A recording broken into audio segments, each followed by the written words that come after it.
So hi and welcome back to this series of film clips around Agile Excellence by Care and Growth. For those of you who have seen the other ones, you know that I do like the Agile Manifesto a lot. It's made wonders for software development.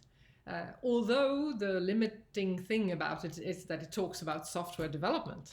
So I was really happy when I then came across the modern Agile, which so nicely captures the gist, the spirit of Agile, and aggregates it so that it's not limited to the context of software development. And I mean, Agile is useful so much more widely than that. So great thing. And if I was happy with that, you could say that I was enchanted when I found then Care and Growth, which I think just lifts the whole idea of Agile to this excellent level. Because there are a number of questions or open spaces, and well, that was a pun, not intended, not open spaces, empty spaces in Agile that Care and Growth can help filling. So the two of them together, modern Agile and Care and Growth, that's really a 5-star thing. So you will by now recognize this version of the Agile Manifesto, the Agile Excellence by Care and Growth, with the 5 challenges and how I see that Care and Growth can help with those challenges. And today we're then going to explore the third one, self-organized victimhood, how we turn that into setting each other up to succeed. So what are we talking about here then? Well, if we look at the 12 Agile principles, this connects to the number 11. The best architectures, requirements, and designs emerge from self-organizing teams. And I think that's not problematic. I think it's really true.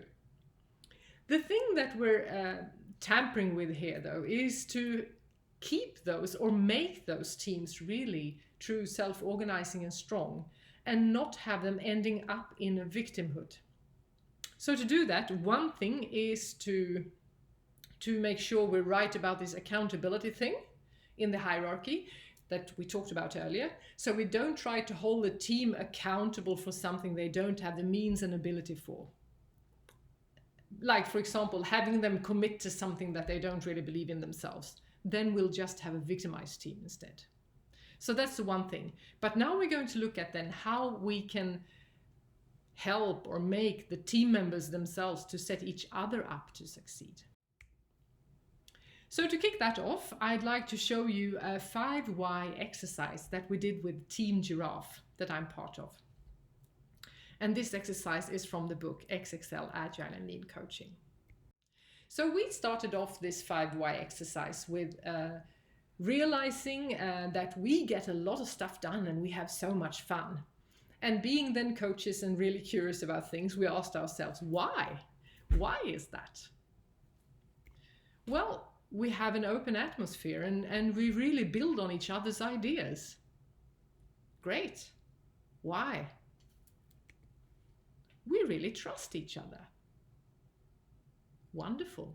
Why do we trust each other? Because we feel grateful to each other. We appreciate each other and we feel grateful to each other.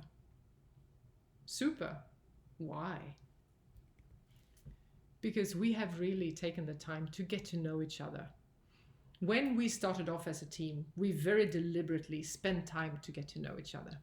And in any relation or team, getting to know is the basis that then helps us to take the next step to start appreciating each other. And that gratitude then helps us to trust each other, which in turn gives us the possibility for this open atmosphere and building on each other's ideas. That sort of requires the trust and the gratitude. And I'd say that it's in the step with the open atmosphere and building on ideas. That's when we really come to a stage where we set each other up to succeed. So how to do that then? Well, this picture you'd recognize from the earlier clips. And this picture shows the hierarchy in an organization and the job of the bosses. So the job of a boss is the care and growth of his or her subordinates. And as we can see in this picture, and as you remember, it's the job of the Scrum team to get the result done. That is not the job of the bosses, it's the job of the Scrum team.